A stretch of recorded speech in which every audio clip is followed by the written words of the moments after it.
सनातन संस्कृति के दो आधार है। पहला है पुण्य और दूसरा है पाप। ये पाप पुण्य ही दोनों मिलकर के मनुष्य के जीवन को संचालित करते हैं। मनुष्य पुण्य तो करता है, पाप भी करता है, नहीं करना चाहता तो भी कर देता है, क्योंकि उसका मन जो है वो उसमें कारक होता है पुण्य कार्य में और पाप करने में। एक ऋषि कनखल में गंगा के किनारे तपस्या कर रहे थे, तो गंगा में बहुत सारे लोग आकर के डुबकी लगा रहे थे, स्नान कर रहे थे।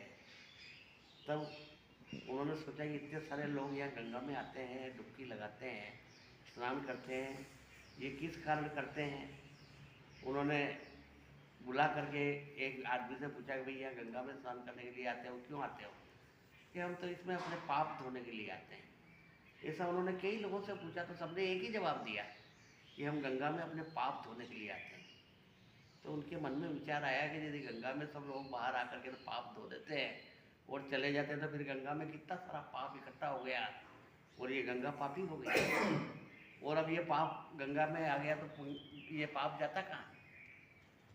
बहुत देर तक विचार करने के बाद में भी जब उन्हें इसका उत्तर नहीं मिला तो उन्होंने तपस्या की।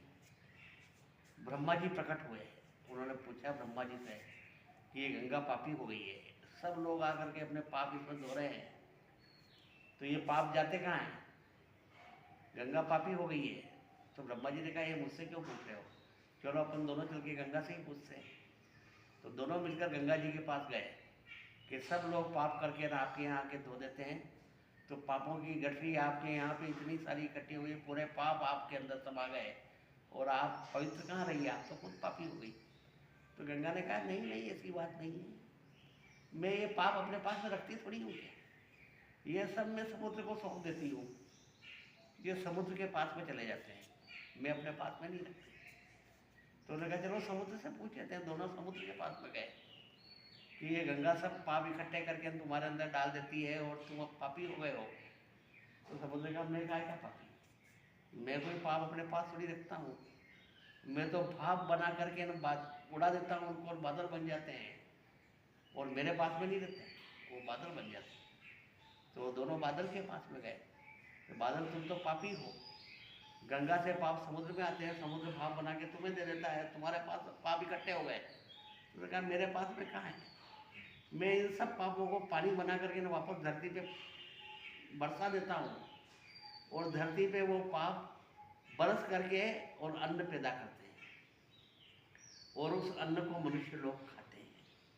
और मनुष्य जो अन्न खाते हैं वह अन्न किस मानसिकता के साथ में उगाया गया है, किस मानसिकता के साथ में कमाया गया है और किस मानसिकता के साथ में खाया गया है, यह उसके पाप का कारण है। यदि ईमानदारी से और सत्यनिष्ठा से बिना छल कपट के यदि आप परिश्रम करके और ईमानदारी से पुण्य अन्न अर्जित करते हैं और उसे खाते हैं, तो फिर आपका मन दूषित नहीं होगा और आप पाप नहीं करोगे। परंतु यदि आप छल कपट चोरी चकारी से लोगों को धोखा दे करके, धन हड़प करके, पैसा कमा करके अन्न उपार्जन करोगे और उसे खाओगे, तो आप निश्चित ही पाप करोगे, क्योंकि जैसा खाओगे अन्न वैसा होगा मन।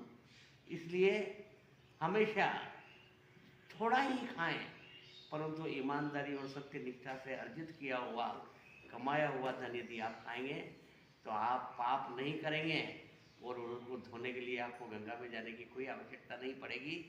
इसलिए गंगा के पास में पाप नहीं है। पाप तो हमारे मन से पैदा होते हैं और मन अन्न से पैदा होता है, और अन्न यदि हम सत्कर्मों से, ईमानदारी से, सत्यनिष्ठा से, परिश्रम से कमाएंगे तो कभी भी हम पाप कर्म में लिप्त नहीं होंगे।